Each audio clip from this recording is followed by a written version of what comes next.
ជំរាបសួរបងប្អូនទាំងអស់គ្នានេះខ្ញុំមានមេរៀនថ្មីមួយទៀតហើយសម្រាប់ឲ្យបងប្អូនអានតាមខ្ញុំហើយនឹងមើលទៅហើយខ្ញុំមានបកប្រែទុកឲ្យស្រេចហើយដើម្បីបងប្អូនមើលចប់វីដេអូនេះទៅបងប្អូនអាចមើលអក្សរខ្មែរបាននៅពីក្រោយនឹងហើយម្ល៉េះហើយយើងអាចរៀនទាំងអស់គ្នាបានយើងធ្វើម្ដងតិចម្ដងតិចទៅយើងអត់មានបញ្ហាទេយើងរៀនបានតិចម្ដងតិចទៅបើបងប្អូនមិនយល់សូមតាក់ទងខ្ញុំហើយសួរខ្ញុំមកនឹងខ្ញុំមករៀនបន្ថែមនឹងហើយម្ល៉េះហើយឥឡូវនេះយើងទៅមេរៀនរបស់យើងមេរៀនទី2ហើយនឹងផ្នែក 2.10 ទៅហើយនឹងហើយបងប្អូនមកអានទាំងអស់គ្នាអូខេយើងមកដល់កន្លែង 2.10 ហើយ in milling in mill can be used to perform 5 types of operation plunge milling preparer shoulder milling slot milling pocket milling and profile milling កន្លែងនេះមាន5ប្រភេទបងប្អូនណាកន្លែងដែលគេចង់និយាយមិញហ្នឹងមាន5ប្រភេទវាមាន plunge milling preparer shoulder milling slot milling pocket milling and profile milling បងប្អូនណាវាមាន5មុខណាហ្នឹងហើយមុខទី1នេះ plunge milling repeat plunge to a predetermined depth and retract then advance and plunge again the maximum cutting force act in the axial Z direction where the machine is strongest application rapidly remove larger quantity of material illustration អានេះរូបកន្លែងរូបថតគេបងប្អូនPeriod shoulder milling. Use an mill to produce side edge, shoulder, or step. The maximum width of the cutter engage is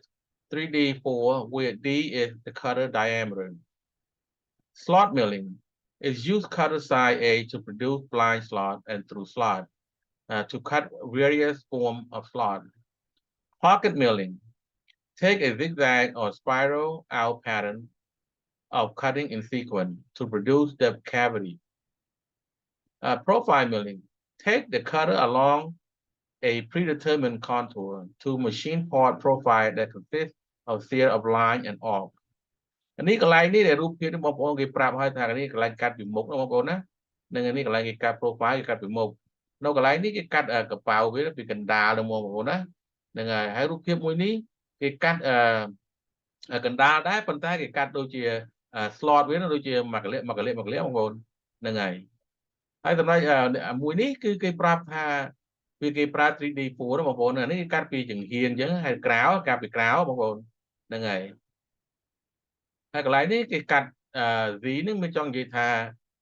គេកាត់ឡើងចុះហើយលឿនទៀតផងហ្នឹងហើយគេកាត់របស់ធំបងប្អូនហ្នឹងហើយនេះសម្រាប់ plunge milling នេះអូខេIn mill selection. In mill are made in a various form, configuration, number of fluid, and in phase center type. In mill are available in 3 forms: solid in mill, carbide tapered in mill, and indexable insert. Solid in mill are made from high-speed steel or insert carbide. They are a double single-ended. Carbide tipped in mill have carbide insert brass on the tool body to form the cutter edge. In CNC application, the end mill with indexable insert are the most widely used. End mill are made in a various configuration, include straight end mill for a general purpose application, waveform end mill or roughing up operation, ball end mill for machining die, mold, and surface, and shell end mill for producing depth, slot, shoulder, or profile. នេះហើយកន្លែងដែលគេប្រាប់ថាឧបករណ៍ដែលយើងត្រូវមើលបងប្អូនណានេះវាមូលមុខវាមូលណាអានេះមាន2ជ្រុងទៅអានេះមាន2ជ្រុងប៉ុន្តែជ្រៅអានេះគេមានដូចជា3ជ្រុងហ្នឹងបងប្អូនអានេះមាន2អញ្ចឹងទៅបងប្អូនណាហ្នឹងហើយ In mill have 2, 3, 4 or more fluid to allow for the removal of chips. The fewer number of fluid mean the bigger cutter pocket. The end face center of end mill can be made at either a cutting type or a hole type.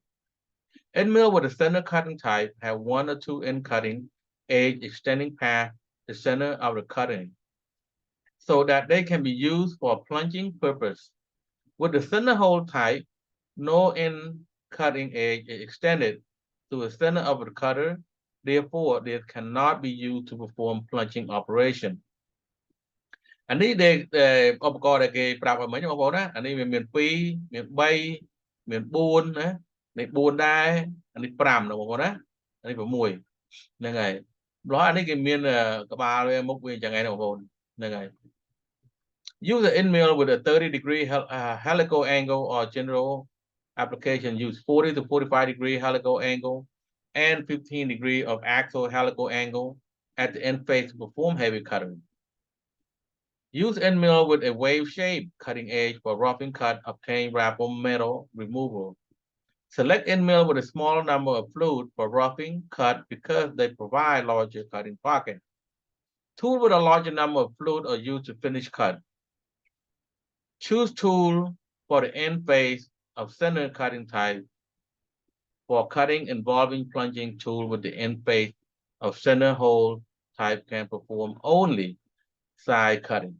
នឹងហើយបងប្អូនមេរៀននេះមានតែត្រឹមនឹងទេដែលខ្ញុំនិយាយអញ្ចឹងអានេះវាមាន5ម៉ាករបស់គេណា5មុខណាបងប្អូនហើយអាហ្នឹងធូលហ្នឹងគេប្រើសម្រាប់អីខ្លះហើយនឹងមេរៀននេះគឺថានិយាយអំពី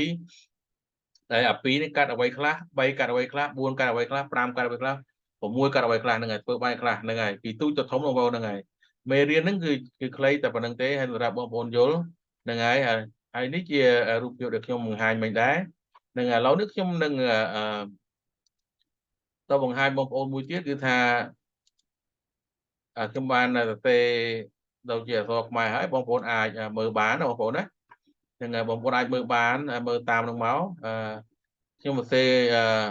ជួនកាលទៅវាមិនក្បោះក្បាយពេកទេប៉ុន្តែបងប្អូនអាចមើលយល់បានហើយនឹងអាចយល់ដែលខ្ញុំចង់និយាយអីហើយនឹងចង់ដឹងថាមេរៀននេះគេនិយាយពីអីបងប្អូនណាហ្នឹងហើយបើបងប្អូនមានបញ្ហាមិនយល់ខ្លាំងឬក៏មិនយល់ទល់សោះសូមបងប្អូនតាក់ទងមកខ្ញុំមកឬក៏បងប្អូនតាក់ទងខ្ញុំរៀនជាមួយខ្ញុំមួយទល់មួយក៏បានដែរបងប្អូនណាហ្នឹងហើយអញ្ចឹងទៅបានអាចបងប្អូនយល់បានច្រើនហើយនឹងយើងឆាប់រកការបានធ្វើលឿនណាបងប្អូនណាហ្នឹងហើយអញ្ចឹងវីដេអូនេះខ្ញុំសូមចប់ប៉ុណ្្នឹងទេហើយសូមបងប្អូនរៀនចាប់ដើមរៀនហើយនឹងតស៊ូទៅមុខទៀតយើងកុំឲ្យបំភ្លេចវាបងប្អូនណាយើងតស៊ូទៀតទាំងនឹមទាំងអស់គ្នារៀនហើយបើអ្នកមិនទាន់បានរៀនសូត្រឬក៏ចង់រៀនសូត្រសូម share វីដេអូនេះនិង like វីដេអូនេះផងដែរបងប្អូនសូមជួយដល់ខ្ញុំផងដើម្បីឲ្យវាមានទឹកចិត្តធ្វើវីដេអូតទៅមុខទៀតបងប្អូនហ្នឹងហើយអញ្ចឹងមានអរគុណបងប្អូនទាំងអស់គ្នាដែលបានស្ដាប់ខ្ញុំនិងរៀនជាមួយខ្ញុំសូមអរគុណច្រើននិងយើងជួបគ្នាលើកក្រោយទៀតបងប្អូនបាយបាយ